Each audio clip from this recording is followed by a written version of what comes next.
So, welcome to Wombs with a View Maternal Musings with Mika and Jenny. I'm Mika, and I'm here today with Valérie Namer. And before I let you introduce yourself, I just want to give a little background that Valérie and I know each other now for more than a year. We connected early on, just as the pandemic was starting, and we didn't really know yet how things would pan out. And we connected through the families that we support. So I was referring to Valérie, and everybody came back. Really, I can say this out loud to you, Valérie, raving about your treatments, your osteo treatments, and it was really pleasant surprise when you contacted me. And we were planning to meet on no other date than March 13th, 2020. Remember that? We were trying to get ourselves to meet in person, and we ended up connecting online in March 2020. And from then until now, our friendship and our work together has evolved, and I'm really happy to have this collaboration with you and to know that we're supporting families in the greater Montreal area as a doula, as an osteopath, as a team. So it's so lovely to have you here today, and I can't wait to hear what you want to share with us. But before that, I'll ask you to say a few words about your background. Yes, hello, Mika. I'm very, very happy to be here with you. And yes, we've been through a very interesting story for ourselves and for the parents we support. And it's still growing. And it was, we kind of beat the pandemic and, the challenge that it came with. And I'm super happy that we didn't just settle for saying, okay, it's a pandemic, everything's shut down. And that's where we are. And we pushed through. And we connected anyway, and we got really this super collaboration going on, and for the greater benefit of parents that we were supporting. So yeah, it's been a very good initiative that we had, and a very lovely story that we have together. And I hope it's gonna last for a very long time now, because it's really bringing us a very high level of satisfaction in the work that we do, and at the end of the day, saying that we love our jobs and we love the people we collaborate with is super important. So a little bit of my background: I was trained initially as a medical doctor and endocrinologist, so my area of expertise is around hormones. And then later on, I trained here in Montreal as an osteopath at the Centre Osteopathique du Québec. And that's what I've been doing for the past 15 years. And I've grown a greater interest around perinatality and also around fertility, and also a teacher and a lecturer. And I really enjoy this area of practice. I think it's very, very rewarding and very much needed. So it really brings elements of comfort and well-being and a lot of prevention also. It's not just correcting things, but just supporting things when they go in the right way. So it's been very that's been my history and my trajectory in this area of work.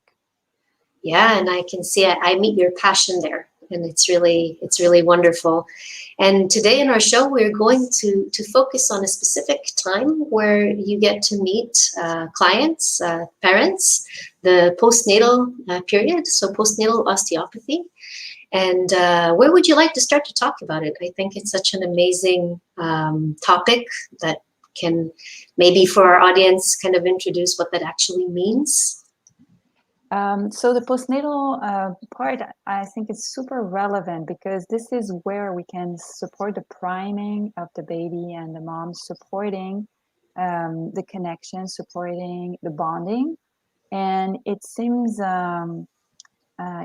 it seems something that's little and that's not that important, and but there's a lot of interference, and we've seen that a little bit more during the pandemic, because the contact that's supposed to be something that is, that comes with no questioning, just, the baby's born and having the baby back on his mother. and having this moment of connection. It just seems something for a nice picture at birth, but it's so much more than that, and there's so much going on the hormonal level, at the level also of the nervous system of the mom and the baby, and there's so much magic going on there.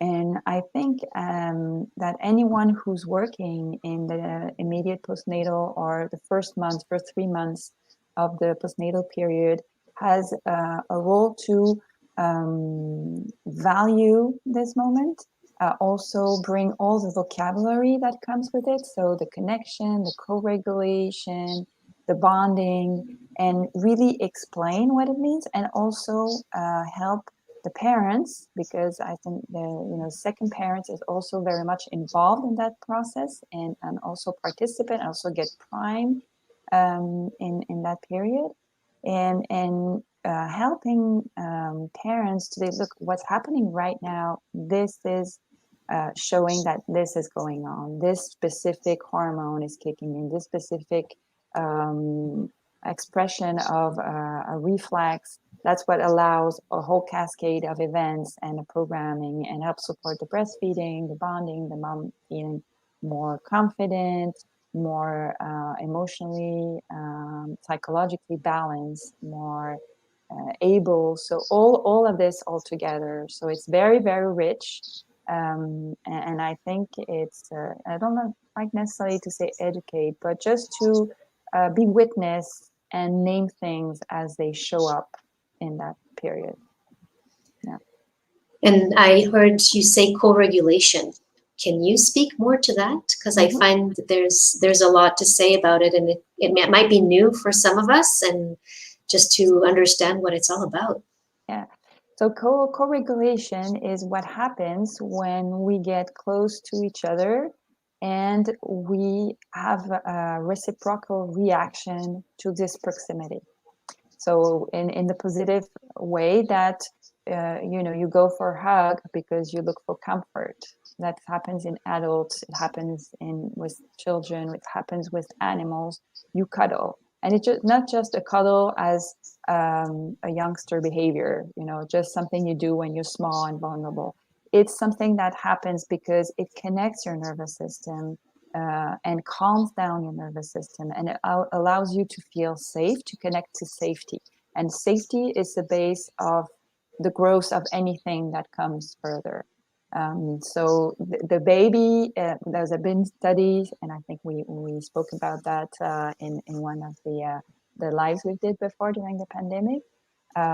Like in premature baby, the kangaroo treatment, which is not really a treatment, but having the baby skin to skin with the mom or with the dad or with the other parent is going to enhance the secretion of different hormones like oxytocin and prolactin, and regulates the autonomous nervous system to bring a sense of safety. But the physiological effect of this is that it's gonna regulate the heart rate of the baby, regulate hormonal secretion of the baby, the glucose level, the temperature of the baby. So if in the birthing room the baby is cold, the best place to put the baby is against the mother, because all this physiological elements are going to fall in place just because of this proximity, just because there is this contact skin to skin. And these are parameters that we medically measure to make sure the baby is okay.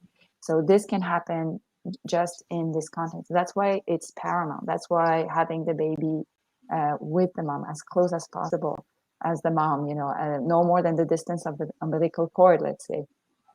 That's what is important. And we have cultural interferences that tend to separate. The medical culture tend to separate the mom and the baby in order to provide care, when you could provide care, stuck together. And that's what we do in osteo. In osteo, we've evolved, and very often, and mother feel very comfortable about that. It's just, put the baby on the breast. We do the treatment. We can treat the mom and the baby at the same time. They can be lying on the table. They can be comfortably seated, and we perform the treatment. So we bring in this element of safety through the mom, showing her like he's going to be much more collected in your arm, and it's going to be much happier breastfeeding because the hormone are flowing. He's going to be calm. We're going to be able to treat. You're going to feel calmer also because he's calm, and that's the connection and the back and forth of the physiology of the two organisms that are connected together. So that would be, in a nutshell, what co-regulation does. And it also brings up the uniqueness of taking care of a mom and a newborn, a parent and a newborn. When they come into your office, that would be like a postnatal osteopathy treatment will be very different than somebody who's not walking in with a baby. And would you like to say a few more words about that? How you as an osteopath treat them differently in that setting? Yeah, I think there's you have to keep a lot of room for open mind, and also not forethinking what you're going to be doing, because you never know.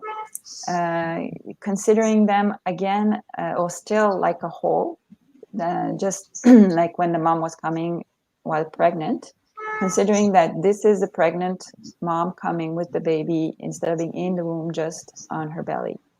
And considering this whole, and considering not just focusing on one of them, but keeping a very large gaze so that you can feel which one of them is in much need. Because in this process of co-regulation, if one is in distress, there's one that can be more in distress than the other, and that will create the other one to not being necessarily comfortable. Like, let's say the mom had a very difficult birth, and so obviously the baby, and she has scars in the pelvic area, and it's difficult for her to stay seated, it's difficult for her to hold her newborn, or it's difficult to breastfeed. And the baby probably will have difficulty to latch, or will be unsettled, will be crying. So if we don't take care of the mom so that she's comfortable and she has less pain, she's able to move better in order to take better care of her newborn, then we're missing part of the treatment. So sometimes, that's why it's good to have them come together, not have the baby stayed with someone to take care of him and take care of the mom on her own, but have them together so that we can also, as we work, let her notice how she's feeling better, things are relaxing, the baby's feeling comfortable lying on her, and we can do a work that combine the approach for both of them at the same time. And it goes faster and it works itself. Like, there's a lot of things where we have our presence, and we have our awareness of the tissues of the mother and the baby, and a lot of the work that happens on its own because you put in place the co-regulation. So the co-regulation is another element that we have to take care of in the treatment, because if it expresses itself, everything's going to be much easier and faster in order to have an effective treatment. So the mother is soothing the baby is soothing the mother, and there's this reciprocal co-regulation that is happening. And as I'm listening to you, I was thinking maybe some of our viewers don't even know what an osteopathy treatment is. Like, when you say we do the work, can you say a few words about that, just so we all know what that is? So osteopathy is a manual approach. So all what we do, the evaluation and the treatment, go through our hands, and so we touch different part of the body, and there are different areas we work on. So basically, there's three bigger area, like craniosacral, which probably people know about because it's been a bit detached, and some people just take that training. I know in the States they like with pleasure teach that on in a separate course. There's also a part that's musculoskeletal, and sometimes people mistaking it for chiro. But how is it different? First of all, I think we have a little bit different evaluation, and chiro stick to the musculoskeletal part, and they tend to have very short session, but a lot of them. So the target specific area, and there's less globality than what we have, because we put in the mix also, which is a third part, the visceral approach. So the internal organs, it can be on the digestive tract, also respiratory. So that's the difference. But it can work. It can work also together. Some people see a chiro and see as well a physio and see an osteo. So different things, and that's another thing. Also, we can talk about in postnatal. There are different professionals that have to work together. Like if we're talking about breastfeeding, the lactation consultant are important. Midwives, anyone who can bring support to the family. Because there's so much new things happening to them. So anyone who is able to approach them and bring a little bit more, a piece of information that bring them more comfort, more confidence. And sometimes the information doesn't fall in place the first time they hear it. They need to have a reinforcement. They need to be supported in a different way and connect to the person. So having this village of professionals working to support birth is important. Perineal physiotherapy is also really important because if you have difficulty after the epidural, after birth, to retain urine, or on the other hand, to empty your bladder, obviously it's going to be difficult for you to take care of your newborn because there's going to be an element of pain, discomfort that needs care. So and also you worried for what's going to after, like, I'm going to pee myself, I'm too young for that, or I'm going to have sexual issues after. I think it's a question that as a woman, when you get pregnant and when you're about to give birth and you give birth, you think about it. It's like, what's going to happen to my sex life after? So that all these elements are important. And with all these challenges, how early can someone come to a postnatal osteopathy appointment? Like, when is it recommended? In certain there's certain maternity in France where they have, but it's been fluctuating. Like osteo has been allowed, and then not so much. In the area of the medical setting. So as soon as possible, it's possible. Really? Like you can a see a few newborn days? in even a few hours. When we go through, when there's osteo in the maternity, it can be done very, very early. And in our case here, in my case, because I don't work in a hospital setting, I can see that a baby I see after 4 days, 3 days. So it depends also, of the possibility of the mobility of the mom. Before the pandemic, I was able to do home call in circumstances where it was difficult because of pain or because of distance or because, whatever reason made it complicated, or premature baby or twins, for instance. It's a bit more complicated to have everything moved to my office. So I was doing that, which is now it's not running up and running still, but and then otherwise, they come to my office whenever it's possible for them. And but even a phone call, I think we've learned during the pandemic that if there's breastfeeding issue, if you're not sure about the shape of the head of the baby, of tongue tie, whatever, with our phone, we can just do a video conference and have a peek and say, okay, yes, it's worth it. We have to work on this and just support people. Yeah, and I often find that babies after birth, they're just the way their alignment is a little. Sometimes they're just throughout the birth canal, or maybe even in pregnancy, they had a position that they favored, and they come to breastfeed and they're having trouble actually to move in a certain direction. And the first thing that, as a doula, that comes to my mind is go see an osteo. Mm-hmm. So that I find is sometimes so helpful. And maybe you can say a few words about newborn adjustments. What does an osteo do with the baby? Because I find that many parents want to know what will happen when they come to your office. So first of all, it's a very, very light touch, very, very respectful.